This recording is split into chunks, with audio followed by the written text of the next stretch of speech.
Hi everyone, it's Rebecca from Rebecca's Adorable Baby Cloud Nursery. I have a terrible angle right now, but if it's not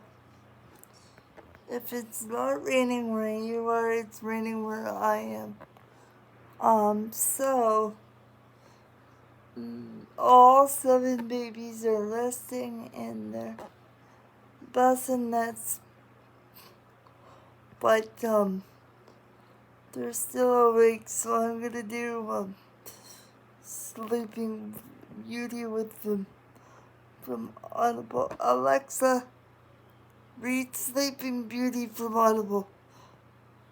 Getting your selection from Audible. Resuming Sleeping Beauty. Is on. Recorded books present And this is not sponsored, it's just Sleeping Beauty easier for by me. Judith Ivory. Narrated by Violet Alexa, how long is this audiobook?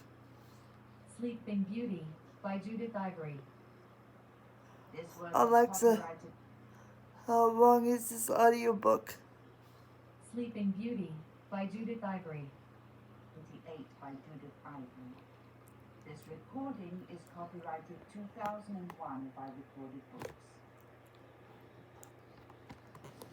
Long ago, Coco Wild learned Alexa, never how much time is left in this audiobook?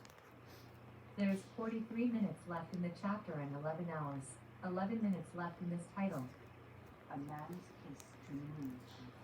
I didn't know it was that long, so we probably won't get through it all, but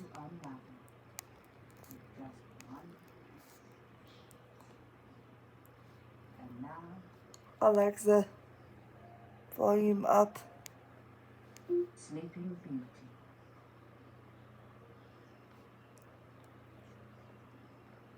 Part 1. The Happy Kingdom. It must be remembered that Sleeping Beauty was 100 years older than the prince. She was from another era entirely. So this will probably be a From the preface to the Sleeping series Beauty, Bourgeois' book translation of Perrault's La Belle au Bois because dormant. I'm not gonna Press, London, 1877. let this play for 11 hours. Chapter 1. London. James Stoker, or rather, he liked to remind himself Sir James Stoker these days, dashed between horses and carriages, finally leaping a puddle to get I'll himself probably across do a a busy London chapter street. per video. The street, Blenchley Road, actually was a minor quasi-residential thoroughfare just north of Mayfair. Scarcely had he stepped up onto the curb, however, than a passing coach wheeled through the puddle he had vaulted. The backs of his legs were sprayed with a small Or maybe a booster tail quarter of the water. chapter The bottom of his because greatcoat and trousers this instantly chapter wet. is 43 minutes James long. stopped once or twice, then So began to walk, bouncing even a little on the balls of his feet. It was a cool enough spring day that he could have been uncomfortable for his legs being doused, yet it was impossible to dampen his spirits. They were unusually high, or perhaps not so unusual. In the 36 days he'd been back in England, he had virtually awakened every morning and gone to sleep every night in the same sweet state of buoyant grace.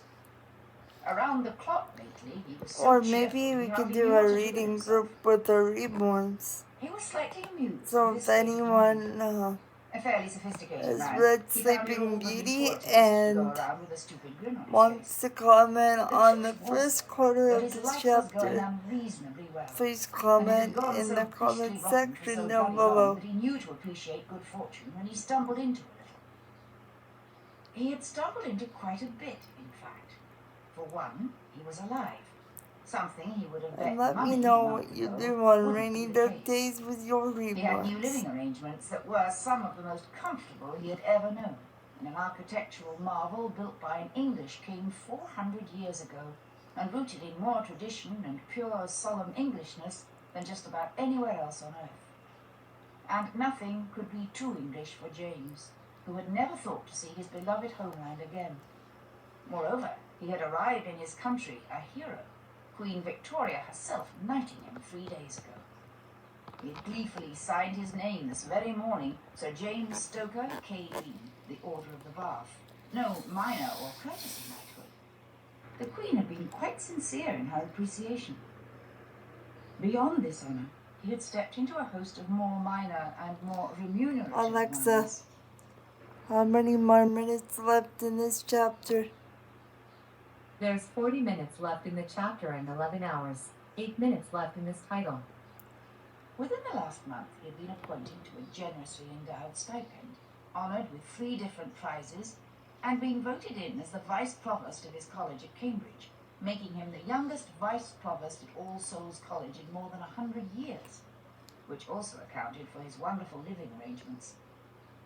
Best of all, James had been named Chairman of the Council of the Senate's Financial Board and made Deputy Vice-Chancellor, both positions that functioned hand in hand with the Vice-Chancellor himself, who ruled de facto over the entire university. Either appointment would have said that James's star was rising. The two together made him dream of that star one day settling into the seat of the Vice-Chancellery itself. For James was ambitious. He had left England for the sake of furthering himself. He had suffered for it, quite nearly died for it. So we have And 2 now, asleep as seemed right now. just, he was returned to find But I all his have early 5 more to aspirations go. met. A modest seat of power, undisputed renown, and, after all his stipends, salaries, prizes, fellowship dividends, and appointments were added up, enough money for pretty much anything he wanted, including a natty new wardrobe, a cook — he no longer had to suffer through his gyp's midday meals, only thing English he despised — 3 first-rate horses, and the sportiest little caleche he had ever laid eyes on, one with red-hubbed, brass-scoped wheels. James had landed in heaven.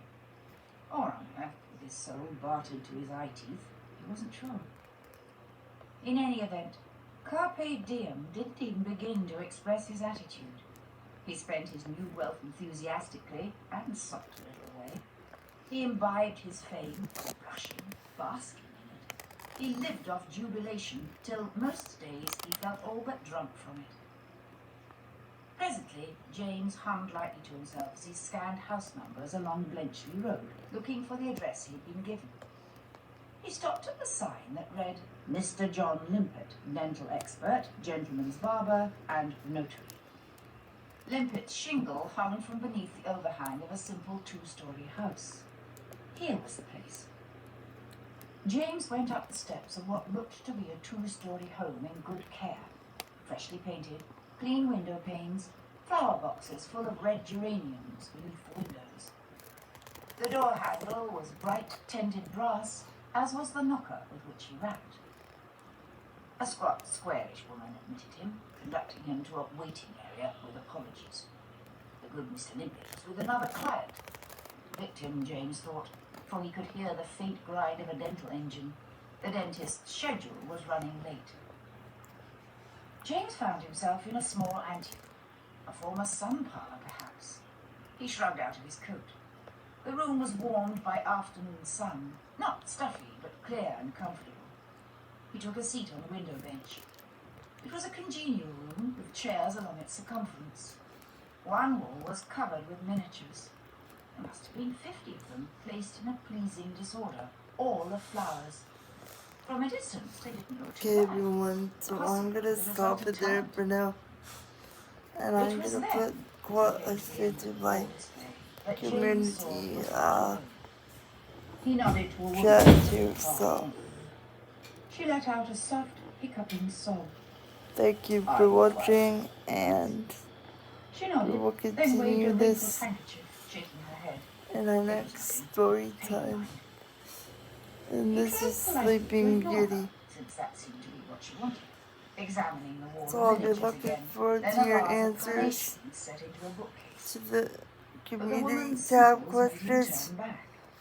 She was Again, I'll be overwrought. putting questions in the He community realized she tab. was holding the side of her jaw. And also let me know Your tooth, what he asked rainy conversationally. day activities you do with your reborns. It hurts. Thank you guys. Again she Have a nodded. good one. Bye. Well, you've come to the right place, he said. The remark was intended. Alexa, stop. Alright guys, have a good one. Cheers.